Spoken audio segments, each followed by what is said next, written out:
Hello दोस्तों, आज हम बेपनाह मोहब्बत का 19वां भाग लेके आए हैं। अगर आप हमारे चैनल पर पहली बार आए हैं तो चैनल को सब्सक्राइब करें ताकि कहानी के आगे के एपिसोड पब्लिश होते ही आपको नोटिफिकेशन मिल जाए। रात के लगभग 8 बजे अद्विक की आंख खुली तो उसने देखा कि वो अभी भी ईशा को गोद में ही सो रहा था और वो ऐसे ही बैठे बैठे बेड से टेका लगाकर सो गई थी। उसका एक हाथ अभी भी अद्विक के बालों में था। अद्विक उसे देख मुस्कुरा दिया और एकटक उसके चेहरे को देखने लगा। वो उसको निहारने में बिजी था जब रूम का दरवाजा नॉक हुआ। उसने ईशा से ध्यान हटाकर दरवाजे की तरफ देखा और उठकर ईशा को अच्छे से लिटाकर दरवाजे की तरफ बढ़ गया। उसने दरवाजा खोलकर देखा तो विधि थी।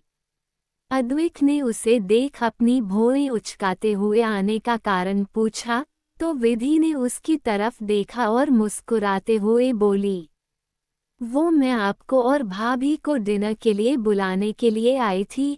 अद्विक ने हाँ में गर्दन हिलाई और बोला, ठीक है तुम चलो हम आते हैं। विधि वहां से चली गई। अद्विक वापस अंदर आया और ईशा के पास चला गया। उसने ईशा को देखा जो मासूम बच्चे की तरह खुद में सिमटी सो रही थी। उसने अपने घुटनों को अपनी चेस्ट से लगाया हुआ था और अपने हाथों को उन पर लपेटा हुआ था। अद्विक उसे ऐसे देख मुस्कुरा दिया और उसके पास बैठ धीरे से उसके बालों को सहलाते हुए उसे उठाने लगा। शोना उठो बच्चा, देखो डिनर का टाइम हो गया। उसकी आवाज सुनकर ईशा थोड़ा सा कुसमुसाई और फिर सो गई। अद्विक ने एक बार उसे आवाज लगाई तो ईशा ने धीरे से अपनी आंखें खोल उसे देखा और मुस्करा दी। अद्विक भी मुस्करा दिया और उसके माथे को चूमते हुए बोला, उठो शोना, सब नीचे डिनर पर वेट कर रहे हैं। ईशा ने उसकी बात सुनी और जल्दी से उठकर बाथरूम की तरफ बढ़ गई, पर अचानक वो चौंक गई क्योंकि अद्विक ने उसे अपनी बाहों में उठा लिया था। ईशा ने उसके गले में अपनी बाहें लपेट दी और उसे हैरानी से देखने लगी। अद्विक ने उस पर कोई ध्यान नहीं दिया और उसे लेकर बाथरूम में आ गया।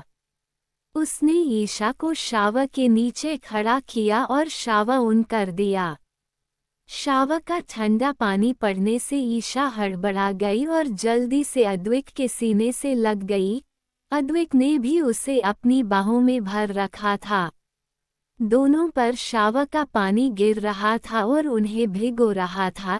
ईशा ने अद्विक की तरफ देखा जो उसे ही एकटक देख रहा था। ईशा भी उसकी आंखों में देखने लगी, पर जल्द ही उसने अपनी पलकें झुका ली क्योंकि अद्विक की आंखों की तपिश उससे बर्दाश्त नहीं हो रही थी। अद्विक ने उसके चेहरे को अपने हाथों में भरा और उसका चेहरा ऊपर कर देखने लगा। ईशा भी उसे ही देख रही थी। धीरे धीरे अद्विक उसके चेहरे के नजदीक जाने लगा। ईशा की धड़कनें बढ़ चुकी थी, सांसें तेज चल रही थी। अद्विक ने उसकी आंखों में देखते हुए उसके होंठों पर अपने होंठ रख दिए और उसे चूमने लगा। ईशा की पकड़ उसकी शर्ट पर कस गई। अद्विक बस प्यार से उसे चूम रहा था। ईशा को पता ही नहीं चला कब उसके हाथ अद्विक के कंधों से उसके बालों में चलने लगे और वो उसका साथ देने लगी। उसका साथ पाकर अद्विक खुश हो गया। उसने ईशा को अपने और भी नजदीक कर पूरा खुद से सटा लिया और प्यार से शुरू हुई किस को डीप और इंटेंस बना दिया। वो बेतहाशा ईशा को चूमे जा रहा था। ईशा भी उसके एहसास में खोई उसका साथ दे रही थी। शावर का पानी अभी भी दोनों को भिगो रहा था। कुछ टाइम बाद अद्विक ने महसूस किया कि ईशा को सांस लेने में दिक्कत हो रही है और उसका बदन कांप रहा है। अद्विक ने उसके होंठों को छोड़ दिया और उसे कसकर अपनी बाहों में भींच लिया। दोनों की सांसें तेज चल रही थी, धड़कनें बढ़ी हुई थी। अद्विक ईशा के बालों और पीठ को सहलाते हुए उसे शांत कर रहा था। कुछ टाइम बाद वो शांत हुई तो अद्विक ने वहां रखा टॉवल उठाकर उसे कवर कर दिया। क्योंकि ईशा के कपड़े भीगने की वजह से उसके बदन से चिपक गए थे, अद्विक उसे अनकंफर्टेबल फील नहीं करवाना चाहता था। उसने कुछ को देखा और बोला, जल्दी कपड़े चेंज कर लो वरना ठंड लग जाएगी। ये बोल वो बाहर की तरफ बढ़ गया। अभी वो दरवाजे पर ही पहुंचा होगा जब पीछे से ईशा की आवाज आई, वो मेरे कपड़े। अद्विक ने कुछ नहीं कहा, बस एक नज़र देख बाहर चला गया। कुछ टाइम बाद वो वापस आया तो उसके हाथ में ईशा के कपड़े थे। उसने वो कपड़े उसे दिए और खुद बाहर आकर अपने कपड़े लेकर चेंजिंग रूम में चला गया। कुछ टाइम बाद वो दोनों तैयार होकर नीचे आए और सबके साथ मिलकर डिनर करने लगे। वहीं दूसरी तरफ आकाश और पल्लवी एक होटल रूम में एक दूसरे की बाहों में लेटे हुए थे। उनके ऊपर बस एक पतली सी सफेद रंग की चादर थी। उनके कपड़े फर्श पर यहाँ वहाँ बिखरे हुए थे। कमरे और बिस्तर की हालत देखकर बताया जा सकता था कि कुछ टाइम पहले उनके बीच क्या हुआ होगा। पल्लवी, जो आकाश के सीने पर सिर रखकर लेटी हुई थी, उसने अपना चेहरा ऊपर कर आकाश की तरफ देखा और बोली, आकाश अब क्या करोगे तुम? आकाश, जो सिगरेट के कश भर रहा था, उसने धुआं हवा में उड़ाया और बोला, करना क्या है? चिड़िया को पकड़कर फिर से उसी पिंजरे में डालना है। यहाँ से वो भागी थी। ये बोल वो मुस्कुरा दिया और फिर से सिगरेट पीने लगा। पल्लवी, जो उसकी तरफ देख रही थी, वो बोली, पर मुझे समझ नहीं आता ईशा वहाँ पहुँची कैसे? मतलब जीत के कॉलेज में एडमिशन लेना कोई आम बात नहीं है। और यहाँ तक हम जानते हैं उसकी मामी उससे सख्त नफरत करती है, तो वो इतने पैसे तो उस पर खर्च कर उसकी एडमिशन उस कॉलेज में करवाएगी नहीं। उसकी बात सुनकर आकाश भी सोच में पड़ गया, पर फिर अचानक पल्लवी के ऊपर आकर उसके चेहरे पर झुकते हुए बोला, उसकी चिंता तुम मत करो, वो मैं पता कर लूँगा। तुम बस मुझे पर ध्यान दो और किसी पर नहीं। ये बोल उसने पल्लवी के होठों को अपनी गिरफ्त में कर लिया। कुछ ही देर में वो दोनों फिर से अपनी हसीन दुनिया में खो गए। एक बड़ा सा कमरा, यहाँ बिल्कुल अंधेरा था, बस एक छोटा सा बल्ब जल रहा था जिसकी रोशनी पीली थी। उस पीली रोशनी में वहां रखे सोफे पर किसी के होने का आभास हो रहा था। वो इंसान सांस तो दिखाई नहीं दे रहा था, पर हाँ, वो थोड़ी सी रोशनी उसकी मौजूदगी जाहिर कर रही थी। कुछ टाइम बाद उस इंसान का फोन बजने लगा। उसने नंबर देखा और फोन रिसीव कर फोन कान पर लगा लिया, पर कुछ बोला नहीं। सामने से कुछ कहा गया जिसे सुनकर वो इंसान बोला, उसे जल्द से जल्द मेरे पास लेकर आओ। ये बोल उसने बिना आगे वाले की बात सुने फोन रख दिया। उसने अपना सिर पीछे सीट पर टिका लिया और छत को घूरते हुए बोला, बहुत जल्द तुम मेरे पास होगी, फिर होगा असली खेल शुरू। मज़ा आएगा तुम्हारे साथ खेलने में। ये बोल वो जोर जोर से हंसने लगा। उसकी डरावनी हंसी उस रूम में गूंज रही थी। वहाँ का माहौल बहुत ही डरावना लग रहा था।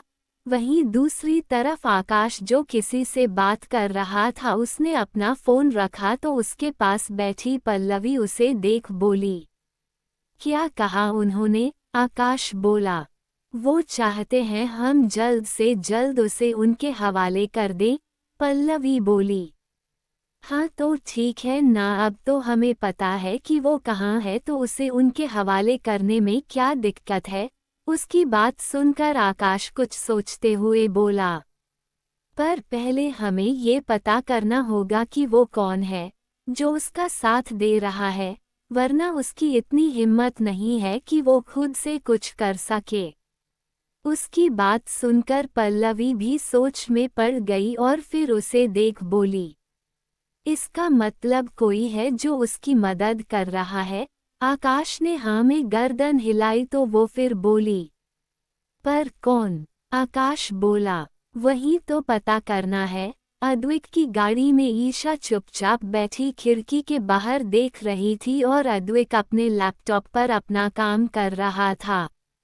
उसकी आज एक बहुत इम्पोर्टेंट मीटिंग थी जिसकी डिटेल्स वो चेक कर रहा था। तभी उनकी कार कॉलेज के बाहर रुकी।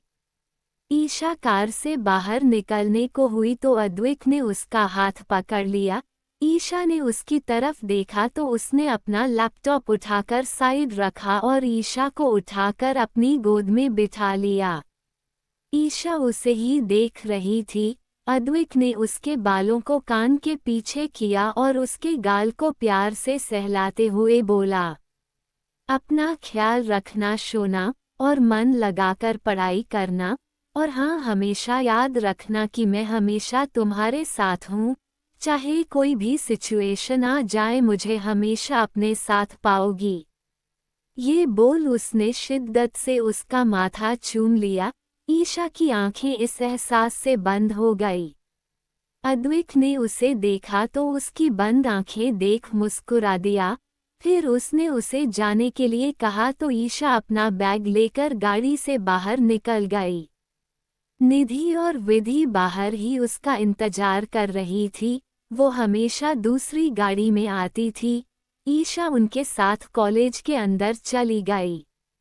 अद्विक उसे तब तक देखता रहा जब तक वो उसकी आंखों से ओझल नहीं हो गई। उसके बाद वो भी वहां से अपने ऑफिस चला गया। पर जाने से पहले उसने किसी को कुछ इशारा किया तो सामने वाले ने हाँ में गर्दन हिला दी।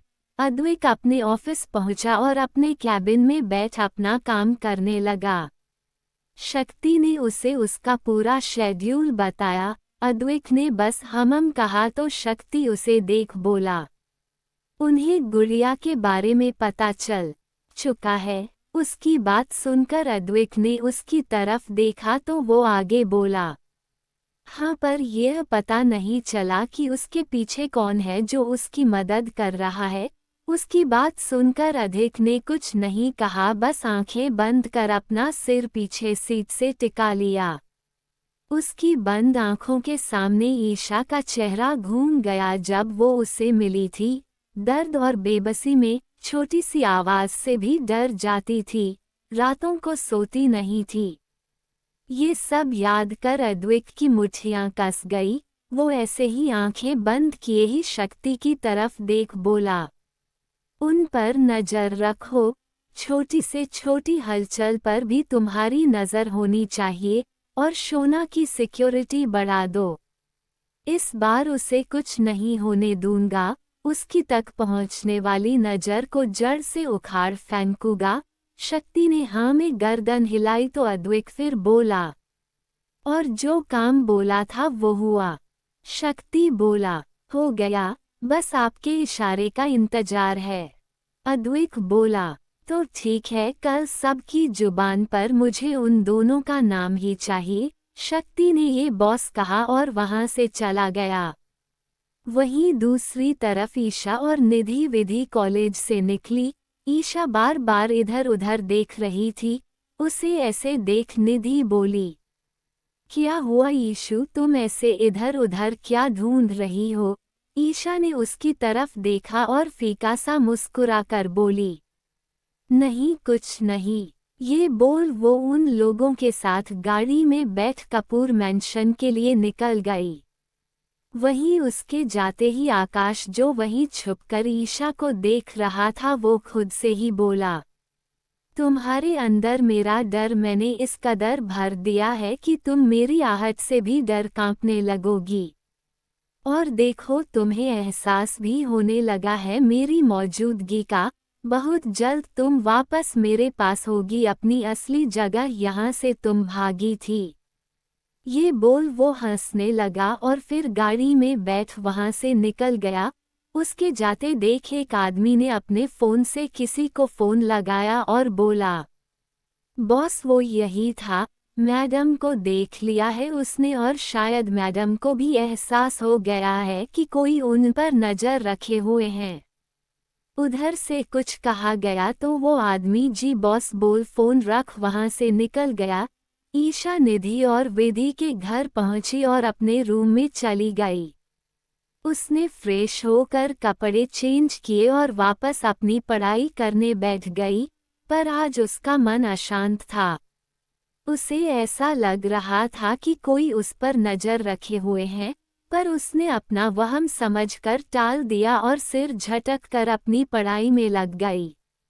शाम का समय अद्विक शेरा और शक्ति के साथ घर पहुंचा तो सब लोग हॉल में ही मौजूद थे, पर जिसे देखने के लिए अधिक की नजरें बेसब्र थी वो वहां थी ही नहीं। उसे इधर उधर देखता देख निधि बोली, जिसे आप ढूंढ रहे हैं वो रूम में ही है, यहाँ नहीं। उसकी बात सुनकर अद्विक जल्दी से उठकर ऊपर अपने रूम की तरफ चला गया। उसने वहां बैठे किसी की तरफ नहीं देखा। वहीं बैठे सब लोग भी उसकी जल्दबाजी देख मुस्कुरा दिए। अद्विक जब रूम में आया तो ईशा उसे कहीं भी दिखाई नहीं दी। उसने अपने कपड़े लिए और फ्रेश होने बाथरूम में चला गया। कुछ टाइम बाद वो फ्रेश होकर वापस रूम में आया। उसने देखा ईशा अभी भी रूम में नहीं आई थी।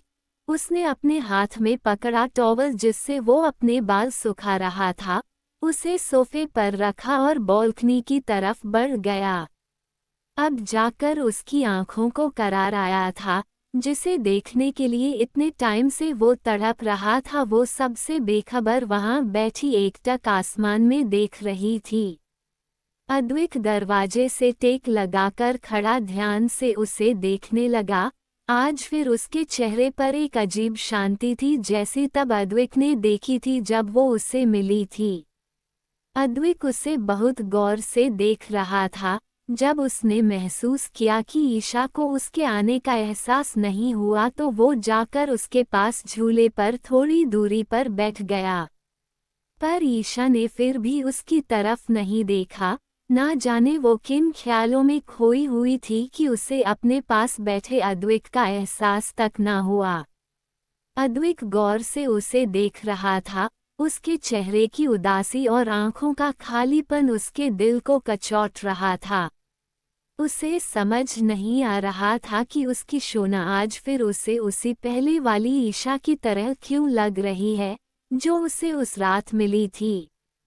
ईशा को अधिक के साथ 5 महीने हो गए थे रहते हुए। इन 5 महीनों में अद्विक उसे अपने प्यार और अपनेपन से टोमा से बाहर ले आया था। हाँ, ज्यादा नहीं, पर वो खुश रहने लगी थी, मुस्कुराने लगी थी। पर आज वो फिर पहले की तरह थी, एकदम खामोश। अद्विक ने जब देखा कि वो उस ध्यान नहीं दे रही और अपने ही ख्यालों में खोई हुई है, तो उसने एकदम उसकी कमर हाथ डाल उसे अपनी गोद में बिठा लिया। ईशा जो अपने ख्यालों में गुम थी, अचानक उसके ऐसा करने से डर गई। उसकी धड़कनें बढ़ गई। वो घबराई और सहमी हुई आंखों से अद्विक की तरफ देखने लगी। अद्विक ने जब उसे ऐसे डरते देखा तो उसने उसे अपने सीने से लगा लिया और उसके बालों को सहलाते हुए बोला, क्या हुआ शोना, इतना क्यों डर गई आप? और ऐसा क्या सोच रही थी कि आपको मेरे आने का एहसास तक नहीं हुआ? पर ईशा ने कुछ नहीं कहा, बस उसके सीने में खुद को छुपा लिया और उसे कस कर पकड़ लिया। अद्विक ने खुद पर उसकी पकड़ महसूस कर उस पर अपनी पकड़ कस दी और उसके बालों को सहलाते हुए उसे शांत करवाने लगा। ईशा को अब जाकर सुकून मिला था। दोपहर से जो बेचैनी उसके मन में छाई हुई थी वो अब कहीं गायब हो गई थी, और वहां था तो सिर्फ सुकून और एक एहसास इस बात का कि वो महफूज हैं अधिक की बाहों के घेरे में। उसे शांत देख अद्विक ने उसे खुद से थोड़ा अलग किया और उसके चेहरे को हाथों में भर सच्ची शिद्दत से उसका माथा चूम लिया। उसके एहसास से ईशा की आंखें बंद हो गई। उसकी बंद आंखों को देख अद्विक ने बारी बारी उसकी दोनों आंखों को भी चूम लिया। ईशा अभी भी उसके एहसास में खोई आंखें बंद किए उसकी गोद में बैठी हुई थी। अद्विक कुछ देर उसे निहारता रहा और फिर प्यार से उसके गाल को अपने हाथ के अंगूठे से सहलाते हुए बोला, क्या हुआ है शोना? ईशा ने आंखें खोल उसे देखा और फिर उसके सीने से लग गई, पर कुछ बोली नहीं। अद्विक ने भी उसे अपनी बाहों में भर लिया और उसके बालों को सहलाते हुए बोला, जब तक मैं हूँ आपको डरने की जरूरत नहीं है, आप मेरी जान हो शोना। और इस अद्विक कपूर की जान की तरफ उठने वाली हर नज़र को निकाल कर फेंक दूंगा। आप मुझे हमेशा अपने साथ अपने पास पाएंगी, किसी भी दुख और तकलीफ को आप तक पहुंचने से पहले मुझसे होकर गुजरना होगा। ये बोल उसने ईशा का चेहरा हाथों में भरा और उसकी आंखों में देखते हुए बोला, इसलिए आज के बाद कभी भी मुझे आपकी आंखों में डर दिखाई नहीं देना चाहिए। आपकी आंखों में मुझे खुद के अक्स के बिना और कुछ भी नहीं देखना, डर भी नहीं। ये बोल वो ईशा की आंखों में एकटक देखने लगा जो भीगी आंखों से उसकी तरफ ही देख रही थी। अद्विक की आंखों में एक अलग ही जुनून, एक अलग ही दीवानगी थी जो ईशा भी महसूस कर रही थी। और यह जुनून, ये दीवानगी बस अपनी शोना के लिए थी, जिसके लिए वो कुछ भी करने को तैयार था। अद्विक फिर ईशा को अपनी बाहों में भर लिया और आंखें बंद कर उसे महसूस करने लगा। वो उसका सुकून थी और उसे अपने पास महसूस कर अद्विक अपनी सारी परेशानियां भूल जाता था। ईशा के साथ उसे कुछ महसूस होता था तो बस सुकून। अगले दिन अद्विक अपने कैबिन में बैठा अपना काम कर रहा था। शक्ति और शेरा उसके सामने बैठे उसे ही देख रहे थे, या फिर यह कहो कि घूर रहे थे। अद्विक उनके ऐसे घूरने से परेशान हो चुका था। तंग आकर उसने उनकी तरफ देखा और जोर से बोला, क्या है ऐसे, क्या घूर रहे हो?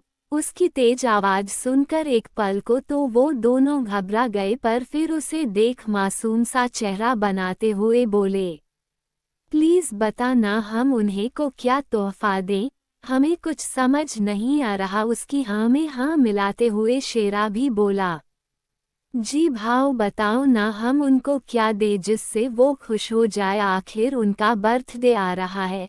जी हाँ, एक हफ्ते बाद निधि और विधि का बर्थडे था, इसलिए शक्ति और शेरा कंफ्यूज थे कि उन दोनों को क्या गिफ्ट किया जाए, क्योंकि अगर उन्हें गिफ्ट उनकी पसंद का नहीं मिला तो वो दोनों उन दोनों की हालत खराब कर देती।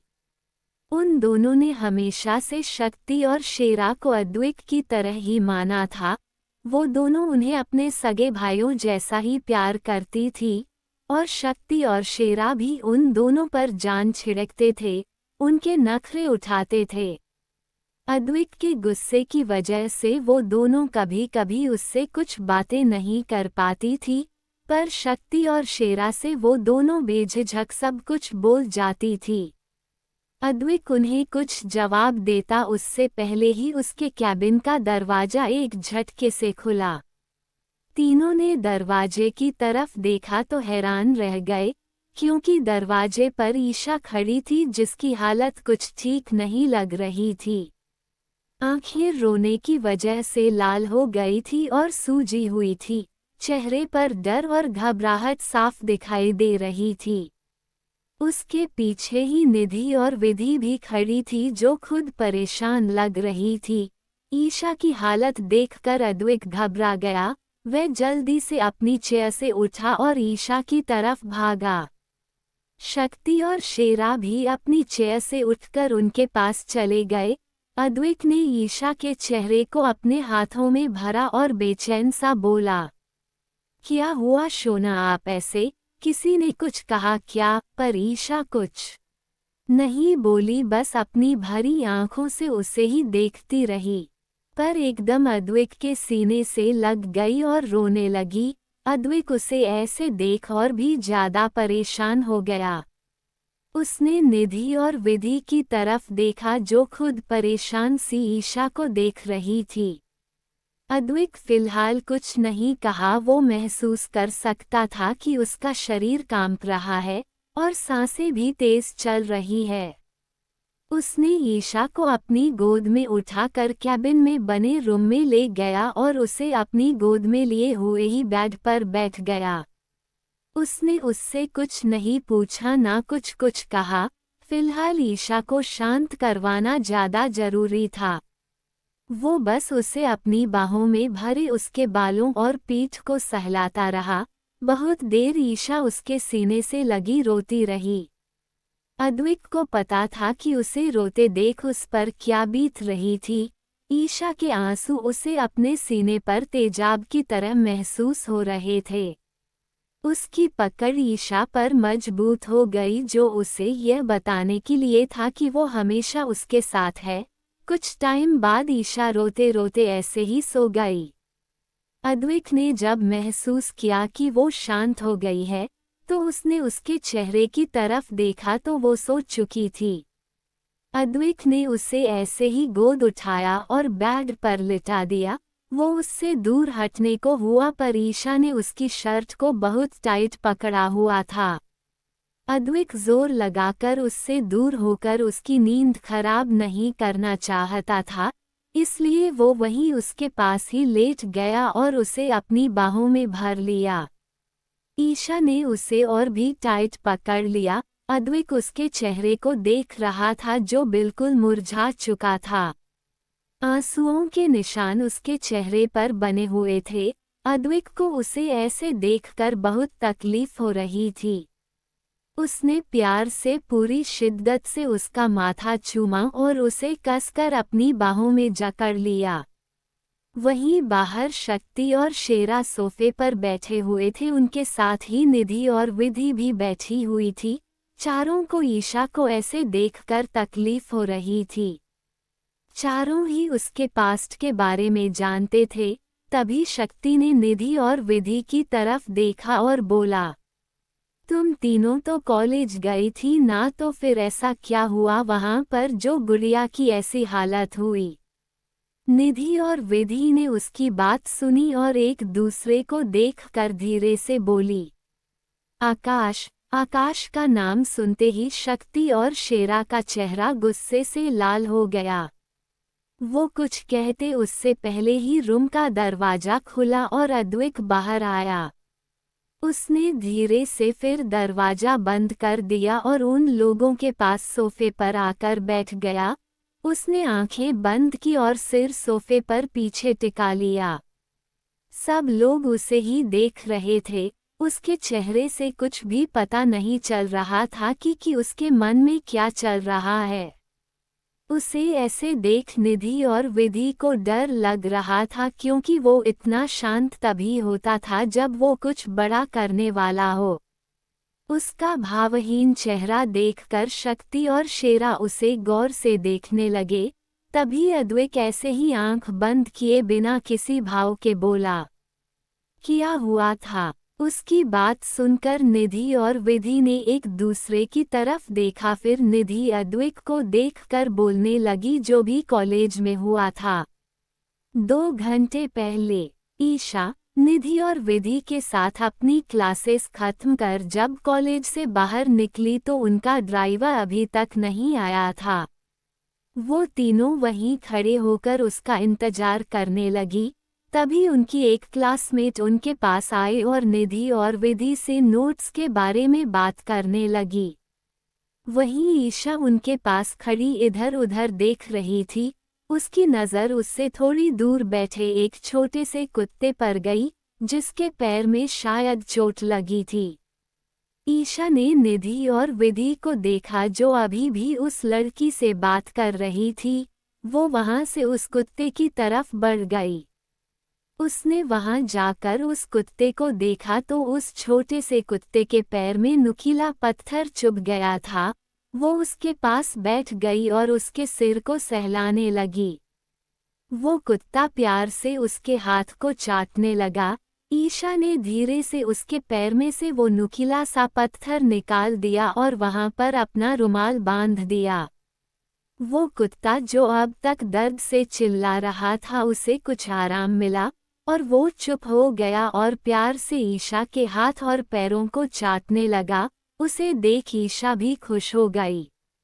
उसने प्यार से उसके सिर को सहलाया और उठकर खड़ी हो गई। वो जाने के लिए मुड़ी जब एकदम कोई उसके सामने आ गया। ईशा ने उस इंसान को देखा तो वो कोई और नहीं आकाश था, जो मक्कारी से हंसते हुए ईशा को देख रहा था। उसे देख ईशा घबरा गई, वो उससे डरने लगी। बीती सारी बातें उसकी आंखों के सामने एक एक कर रील की तरह चलने लगी। उसका चेहरा पसीने से भीग गया। उसे खुद से ऐसे डरते देखा आकाश बेशर्मी से मुस्कुराते हुए बोला, सुकून मिलता है। तुमने क्या सोचा कि तुम मुझे डाइवोर्स देकर मुझसे बच जाओगी? नहीं आना तो तुम्हें मेरे पास ही है। अपनी असली जगह मेरे बिस्तर पर, और तुम्हें मुझसे बचाने वाला कोई भी नहीं है, और जिसने भी तुम्हें मुझसे बचाने की कोशिश की मैं उसे जान से मार दूंगा। आकाश बोला, बस यही है तुम्हारी औकात? तुम्हारी आंखों में ये डर देखकर मुझे ये बोल वो बेशर्मों की तरह हंसने लगा। तभी निधि और विधि उनके पास आ गई। उन्होंने जब ईशा को ऐसी हालत देखी तो घबरा गई। निधि ने उसके हाथ को पकड़ा और बोली, ईशु क्या हुआ, तुम इतना घबरा क्यों रही हो? पर ईशा ने उसे कुछ जवाब नहीं दिया। वो अभी भी डरी आंखों से जाते हुए आकाश को देख रही थी, जो निधि और विधि के आने से वहां से चला गया था। निधि और विधि ने उसकी नजरों का पीछा किया तो उन्हें भी आकाश दिखाई दिया, जो ईशा की तरफ देखा टेढ़ा मुस्कुराते हुए अपनी गाड़ी में बैठ चला गया। विधि ने ईशा का चेहरा अपनी तरफ किया और बोली, वो कौन था ईशु? पर ईशा कुछ नहीं बोली, वो बस डरी सहमी सी विधि को देख रही थी।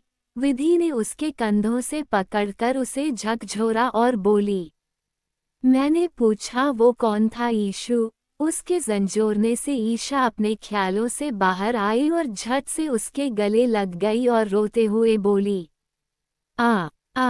आकाश। उसकी बात सुनकर निधि और विधि हैरान हो गई, पर उन्हें आकाश पर बहुत गुस्सा आ रहा था।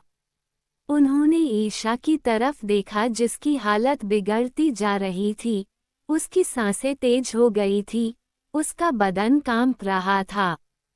निधि और विधि समझ गई कि उसे पैनिक अटैक आ रहा है। उसे ऐसे देख वो दोनों भी घबरा गई, पर उन्होंने खुद को संभाला। तब तक ड्राइवर भी आ गया था। उन्होंने ईशा को गाड़ी में बिठाया और खुद भी उसके पास बैठ गई और ड्राइवर को गाड़ी अद्वैत के ऑफिस लेकर चलने को कहा। क्योंकि उन्हें पता था कि इस समय ईशा को कोई संभाल सकता है, तो वो दोनों उसे लेकर अद्वैत के ऑफिस आ गई। और हुआ भी यही कि अद्वैत के पास आते ही ईशा शांत हो गई। ये बोल निधि चुप कर गई। अब वहां पर शांति थी, कोई कुछ नहीं बोल रहा था, पर शक्ति और शेरा का चेहरा गुस्से से लाल हो गया था। उन्होंने अद्वैत की तरफ देखा, जो अभी भी वैसे ही अपनी सीट पर बैठा हुआ था। अचानक वो अपनी सीट से उठा और रूम की तरफ जाते जाते शेरा से बोला, शेरा, निधि और विधि को सही सलामत घर छोड़ देना। ये बोल वो बिना उसकी बात सुने वापस ईशा के पास आ गया। वहीं उसे इतना शांत देख वो चारों समझ गए कि अब आकाश का अंत नजदीक है। क्योंकि यह तूफान के पहले की शांति थी, वो चारों उठकर कैबिन से बाहर चले गए और शेरा निधि और विधि को लेकर घर की तरफ बढ़ गया और शक्ति अपने कैबिन में जाकर कुछ काम करने लगा जो अद्वैत ने उसे बताया था। अद्वैत जब वापस रूम में आया तो उसने देखा कि ईशा बेड पर बिल्कुल सिकुड़कर बैठी हुई थी। उसकी आंखों से आंसू बह रहे थे, वो बहुत ही डरी हुई थी। अद्वैत ने उसे ऐसे देखा तो भागकर उसके पास बैठ पर गया और उसके चेहरे को पकड़ते हुए बोला, क्या हुआ सोना, आप उठ क्यों गई? उसकी आवाज सुनकर ईशा ने उसकी तरफ देखा और झट से उसके सीने से लग गई। अद्वैत ने उसे अपनी बाहों में भर लिया। तभी ईशा रोते रोते बोली, वो उसने मुझे ढूंढ लिया, उसने कहा। वो मुझे अपने साथ ले जाएगा, मुझे उसके साथ नहीं जाना, मुझे आपके पास रहना है। अद्विक ने उसके चेहरे को हाथों में भरा और उसके आंसू साफ करते हुए बोला, कोई आपको मुझसे दूर नहीं कर सकता शोना, मैं आपको कहीं नहीं जाने दूंगा, आप हमेशा मेरे साथ रहेंगी। ईशा रोते हुए उसकी तरफ देखते हुए बोली। पर उसने कहा वो आपको भी। वो बहुत बुरा है, अगर उसने आपको कुछ कर दिया तो। उसकी बात सुनकर अद्विक मुस्कुरा दिया और उसे अपनी गोद में बिठा लिया और उसका माथा चूमते हुए बोला, आपको मुझ पर भरोसा है शोना। ईशा ने हाँ में गर्दन हिलाई तो अद्विक उसके गालों को सहलाते हुए बोला, तो बस फिर सब मुझ पर छोड़ दीजिए और आप बस अपनी पढ़ाई पर ध्यान दीजिए, मैं सब संभाल लूंगा। ये बोल उसने ईशा को अपने सीने से लगा लिया। ईशा ने भी उसकी गर्दन में अपने हाथों को लपेट उसे कसकर पकड़ लिया और उसकी गर्दन में अपना चेहरा छुपा लिया। उसकी ऐसी हरकत पर अद्विक मुस्कुरा दिया, उसने भी ईशा को कसकर पकड़ लिया, पर तभी उसके एक्सप्रेस बहुत डार्क हो गए। वो आकाश के बारे में सोचते हुए मन ही मन बोला, अब तुम देखते जाओ मैं क्या करता हूँ। सोचा था कि कुछ तुम्हें जीने दूं, पर नहीं, आज तुम्हारी वजह से मेरी जान की आंखों में फिर आंसू आए, इसलिए अब तुम्हें मुझसे कोई नहीं बचा सकता। वहीं दूसरी तरफ आकाश, जो पल्लवी के साथ अपने ऑफिस में बैठा हुआ था, वो ड्रिंक करते हुए बोला, आज भी उसके अंदर मेरा उतना ही डर है, चाहे वो मुझसे जितना मर्जी भाग ले, पर मेरे डर से कहीं नहीं भाग सकती। मैंने अपना डर उसके अंदर इतना भर दिया कि मेरा नाम सुनकर ही वो डर से कांपने लगेगी। ये बोल वो मुस्कुराते हुए ड्रिंक करने लगा। तभी पल्लवी भी मुस्कुराते हुए बोली, अच्छा है, उसे यह याद रहना चाहिए कि यही डर अब उसकी जिंदगी है। फिर थोड़ा सीरियस होकर, पर अब जल्द से जल्द उसे उस तक पहुंचाना होगा, वरना पता है ना वो कैसा है। आकाश बोला, तुम फिक्र मत करो, बहुत जल्द वो उस तक पहुंच जाएगी। अब तो वैसे भी हमें पता चल चुका है कि वो कहाँ है, तो उसे पकड़कर उसे तक पहुंचने में ज़्यादा वक्त नहीं लगेगा। तुम बस अपने प्लान पर ध्यान दो, जल्द से जल्द उसे अपने हुस्न में फंसाने की कोशिश करो ताकि हम अपने अगले प्लान तक पहुंच सकें। पल्लवी ने हाँ में गर्दन हिला दी। तभी आकाश ने उसे खींचकर अपनी गोद में बिठा लिया और उसके चेहरे पर मदहोशी में उंगली फिराते हुए बोला, पर तब तक मुझे पर ध्यान दो। उसकी बात सुनकर पल्लवी ने भी मुस्कुराते हुए उसके गले में बाहें लपेट दी। आकाश ने उसे अपने और करीब कर लिया और उसके होठों पर टूट पड़ा। कुछ देर बाद उस ऑफिस में पल्लवी की सिसकियां गूंजने लगी। 2 दिन ऐसे ही बीत गए। ईशा भी थोड़ा नॉर्मल हो गई थी। अद्विक ने उसे अपने प्यार से संभाल लिया था और समझा भी दिया था। इस बीच एक और चीज हुई थी, अद्विक ने ईशा की ट्रेनिंग स्टार्ट करवा दी। वो उसे सेल्फ डिफेंस सिखा रहा था। वो चाहता था कि ईशा अपने लिए लड़ना सीखे, क्योंकि हर समय तो अद्विक उसके पास नहीं रह सकता था। इसलिए उसने फैसला लिया कि वो ईशा को सेल्फ डिफेंस सिखाएगा। सुबह का वक्त, अद्विक की नींद खुली तो उसने अपने साइड में देखा तो वहां पर ईशा नहीं थी। ईशा का वहां ना देख अद्विक उठकर बैठ गया। उसने इधर उधर देखा पर ईशा कहीं नहीं दिखी। बाथरूम बालकनी, ईशा कहीं नहीं थी। अद्विक ने टाइम देखा तो अभी सिर्फ 5 बज रहे थे। रूम से निकल ईशा को घर में ढूंढने लगा पर ईशा नहीं मिली। अद्विक परेशान हो गया। वो उसे ढूंढते हुए जिम सेक्शन की तरफ आया तो ईशा उसे जिम रूम में दिखाई दी। अद्विक ने देखा तो वो शक्ति और शेरा के साथ एक्सरसाइज कर रही थी। वो दोनों उसकी मदद कर रहे थे। अद्विक ने उसे देख चैन की सांस ली और कुछ देर उसे वहीं खड़े देखता रहा। वो देख सकता था कि ईशा बहुत ज्यादा मेहनत कर रही थी। जो भी उसे सिखाया जाता वो ध्यान से वो सुनती और फिर मन लगाकर करती। कुछ देर अद्विक उसे खड़ा निहारता रहा, फिर वापस अपने रूम में चला गया। अद्विक रूम में आकर फ्रेश हुआ, फिर सोफे पर बैठकर अपना लैपटॉप लेकर अपना काम करने लगा। इन 2 दिनों में उसने आकाश की कंपनी को लगभग बर्बाद कर दिया था। आकाश के साथ साथ उसने चौहान कंपनी को बर्बाद करना शुरू कर दिया था। जीत अभी भी उसकी कैद में था, जिसे रोज टॉर्चर किया जाता, पर अद्विक ने उसे अभी तक मारने नहीं दिया था, बस वो उसे टॉर्चर करता। वह चाहता था कि ईशा के गुनहगारों को ईशा खुद सजा दे। वो बस उस दिन का इंतजार कर रहा था जब ईशा इस काबिल बन जाए कि वो अपने हाथों से अपने दुश्मनों को खत्म करे, और शायद ये दिन ज्यादा दूर नहीं था। क्योंकि जिस तरह से ईशा मेहनत कर रही थी उस हिसाब से लग रहा था कि वो बहुत जल्द अपने दुश्मनों को सजा देने के काबिल बन जाएगी। लगभग 2 घंटे बाद रूम का डोर ओपन हुआ और ईशा अंदर आई।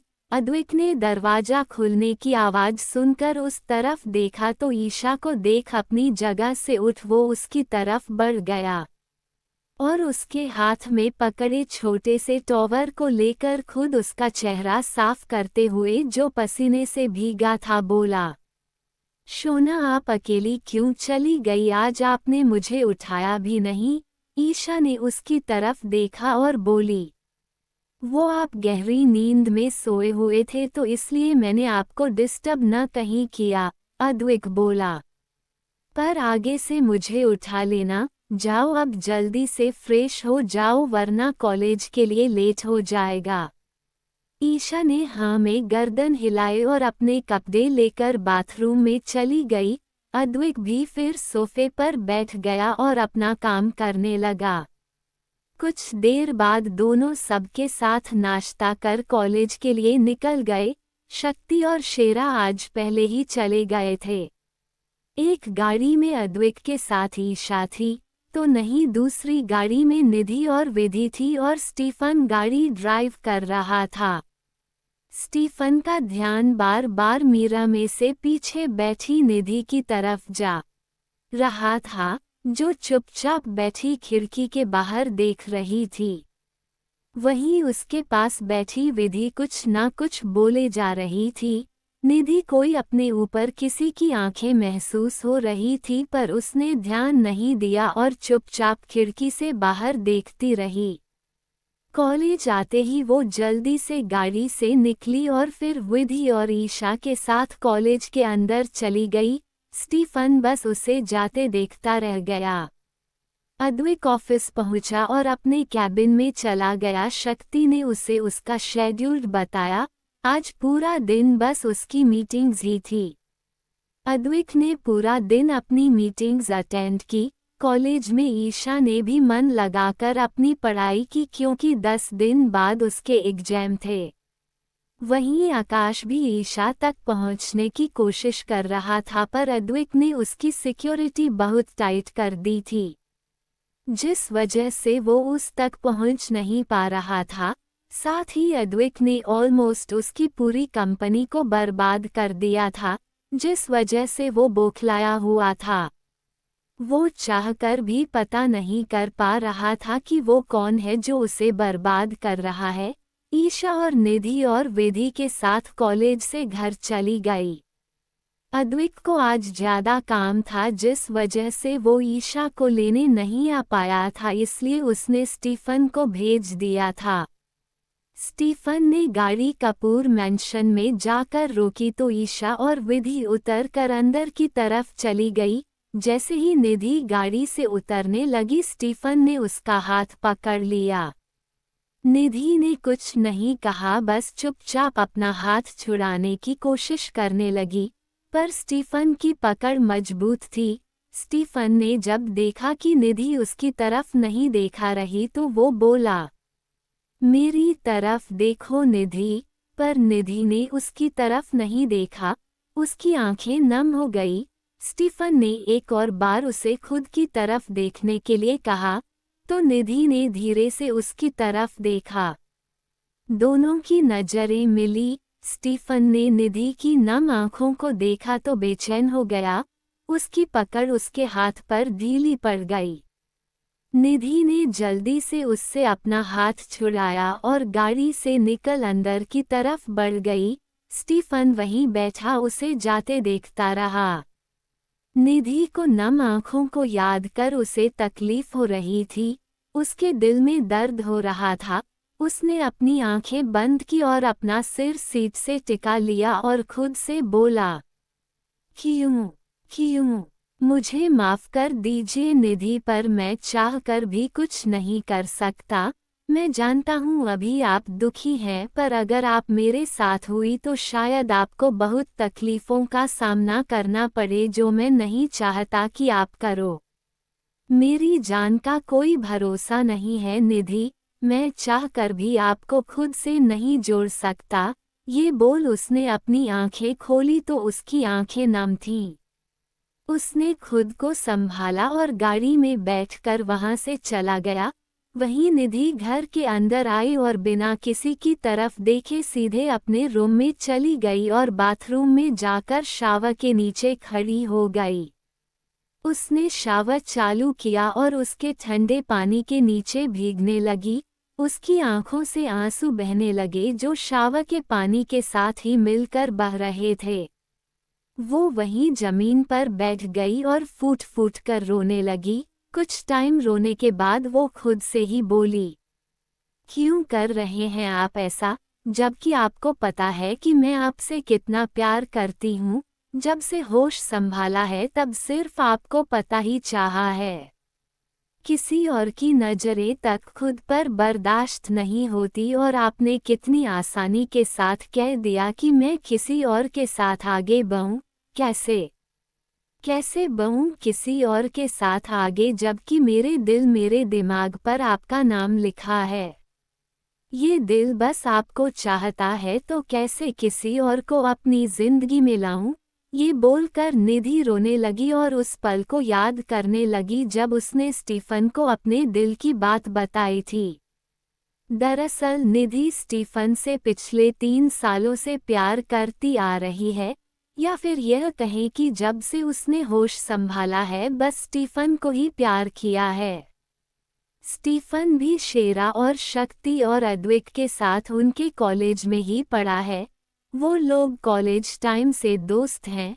शक्ति और शेरा की तरह वो भी अनाथ है, इसलिए अद्विक उसे भी शक्ति और शेरा की तरह उसे अपने भाई की तरह मानता है। निधि और विधि उन लोगों को तब से ही जानती है, पर निधि के दिल में स्टीफन के लिए एक अलग ही फीलिंग थी जो वो समझ नहीं पाई थी, पर उसे स्टीफन के साथ अच्छा लगता था। वो अद्विक के घर आता रहता था। 3 साल पहले जब निधि को अपने प्यार का एहसास हुआ तो उसने बिना रुके स्टीफन को सब बता दिया, पर स्टीफन ने ये बोलकर मना कर दिया कि वो उससे प्यार नहीं करता। वो किसी और के साथ अपनी जिंदगी में आगे बढ़े जो उसके लायक हो, और वैसे भी वो एक अनाथ है, इसलिए उसके घर वाले कभी नहीं मानेंगे।